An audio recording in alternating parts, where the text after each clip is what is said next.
Bumitlog, kasama ni Balabotog. Ayan, nagagalagan morning na naman sa inyo mga kalipad ka-Birdie kapakpak. Ano man tawag sa ibon niya o basta ako Birdie. Ayan. Welcome back sa ating channel at for today's video. Ayan, mga ka-Birdie, ang ganda ng kulay. Ayan. Ha? Oh. Puyo makina, tapos Corvo at saka Sayon. Ayan. So, yan yung kulay nila. Yan yung pinag-pair natin ngayon mga ka-Birdie para makapagparami tayo ng pula. Pero tignan natin kung magpupula sila. Kasi ang mga magulang nila, parents sila, gaya nito, si Puyo, ayan, checkered si Puyo. Pero, yung tatay ni Puyo, pula yan, siyempre. Tapos ito naman, itong ko na ito, wala pang pangalan to, papangalanan pa lang natin. Si Kikay, si Kikay. Ayan. Tinan nyo naman, ito yung magulang. No? So, ang gusto ko kasi makapagparami ng pula mga ka-Birdie nga, ganitong pula. Alam niyo kung bakit? Meron akong meron akong taglay na buenas. Taglay na buenas. Meron akong tawag nito, kahit pa paano meron akong tinatawag na good luck dyan, parang ganun ba, parang lucky charm ko yung pula mga ka-Birdie. Mas medyo may konting swerte, no? Hindi naman 100%, may konting swerte lang pagka pula yung alaga natin, no? Kaya gusto ko magparami talaga ng pula yan, no?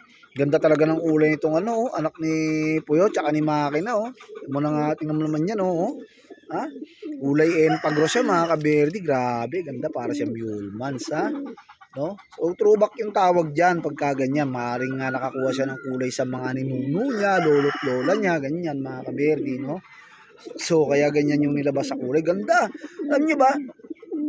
Pag bibili nyo to mga ka-Birdie, yung ganitong kulay, yung mga rare color na tinatawag, naku po, 10,000, pinakamababa niyan, 15,000. No, mga ganun yan. Lalo ko sa mga kilalang pet shop na bibili niyan, ganyang kulay, nako, i-canvas nyo mga ka-Birdie kahit walang lahi. Yung ganitong kulay na rare color. Siguro makabili ka ng mga tig 150 nito, yung mga paltok-paltukin, kung tawagin sa amin kasi yung neto nung araw mga ka-Birdie, paltok yan. Paltok talaga, original yan. Mga paltukin, neto, yan, yan. Siguro makabili kayo ng meron ganyan, pero sa mga hybrid or matataas ang lahi mga ka-Birdie na mga panlarong ibon, one piece pa yan, Ganyan, ganda ng pagkakaan nito mga ka-Birdie, pero usog, no, pati yun, one piece yan. Mga palabas natin ngayon mga ka-Birdie, puro one piece karamihan. Halos. Pero sa akin naman, alam nyo, hindi ako masyadong nagre-relay dyan. Pero maganda kasi din yung ganyan talaga. Maganda yung ganyan forma. So talaga namang napapatunayan din yung mga ganyan ng forma. Talaga namang may taglay na bilis, mga ganon. Pero depende pa rin yan mga ka-Birdie. Sa lipad ng ibon pa rin yan. Magkakatalo at sa utak ng ibon pa rin.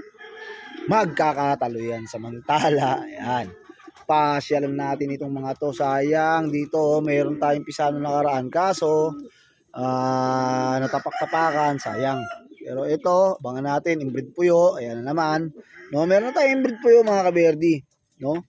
Pero pamumudmud natin sa mga tropa ngayong Kapaskuhan, ayan, sa pamamagitan ng ating murang rapulan, nang tayo naman ay may pamudmud din sa mga humihingi sa atin ng pamasko. Ayan, ganun lang yun.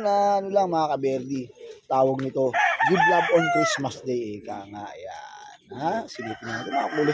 Ang tayo ngayon mga ka-Birdie, tatry natin mag-off color, tatry natin mag-off color ngayon. Puro color yung palalabasin natin mga ka-Birdie, no? Ayan. Kung hindi tayo nagkaroon ng luck doon sa regular colors natin, pero so far okay yung achievement ko mga ka-Birdie sa akin. Okay ang achievement natin dito sa Sumunod TV. Kontento na ako doon mga ka-Birdie. At least kahit paano meron tayong napatunayan, 'di ba? Meron diyan, galaganda na yung ibon, galing pa yung ibon, pero wala man, hindi man nakatapos sa kahit fundraise man. May Battle of the Big Boys pa tayong sinalihan. Ka-Birdie, kahit paano meron tayong napatunayan at napagtapos natin sila. Yan. Samantala dumadami na naman ang ibon natin mga ka-Birdie, mga bagong harvest, So isa diyan automatic ibon na ng tropa natin ni Arnold Castro. Ito yun, ibon niya. Ni Arnold Castro. Ayan, ha? Oh, so, abangan nyo yung ating inbreed puyo, no? Na latag, mga kaberdi. Matik yan. Samantala, silipin natin inbreed puyo natin. So, na ba yun? Nalito ako, Nalito ako doon sa kulay niya. Itignan ko na lang doon sa meron na tayo dito isa. Kung di dyan sa mga kulay na yan, dito sa checkered. Alin lang yan sa dalawa. Ha? So, tignan natin yung singsing, singsing color. Singsing color.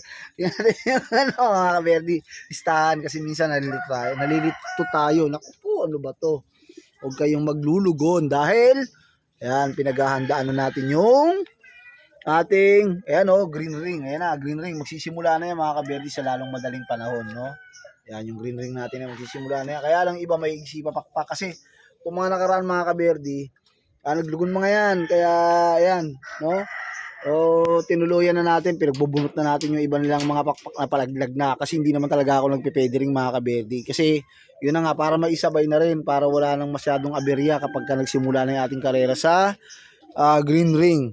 So, November 28, as per dun sa post ng aming presidente, no? November 28, sana nga umabot yan, yung mga pakpak nila, naku po, at hopefully, tawag nito, makapaglipad tayo ng matiwasay maayos kagaya nung nakaraan. Ayan. Samantala dito tayo. Meron din tayo ditong, ayan si Jana Jana. Si Jana, pinangalanan kong Jana. Bulag kasi to, mga kaberdi, kaya pinangalanan kong Jana. Nabulag to, katutuka ng mga katutuka ng mga kaberdi rin, ng mga birdi rin. Ayan. Kaya nabulag siya. Tapos meron tayo isang off color dito bagong dating. Ngayon, saka natin siya pag-usapan, ha? Puro color naman ang natin ngayon, ha? Ayan, naka-quarantine muna siya dyan. Dyan muna siya habang pinapataba natin siya. Saka natin siya bibigyan ng magandang pairing. At ako'y nagpapasalamat sa inyong lahat yan, mga kaberdi, ha? Lalong-lalo na doon sa mga madalas na nanonood ng ating kakulukuyang vlog, ha? Maraming thank you sa inyong lahat. At kita-kits tayo until next video. Shoutout na muna sa inyong lahat dyan. Wala na muna tayong maraming pagkikwentuhan. Alam niyo naman tayo sundot-sundot lamang sa ating pagbablog-blogan. Ayan. Ano pang inaantay natin? Diba? Siyempre pa, si 1183 may itlog na. Fly high. Overfly. Sarado na natin yan. Bye.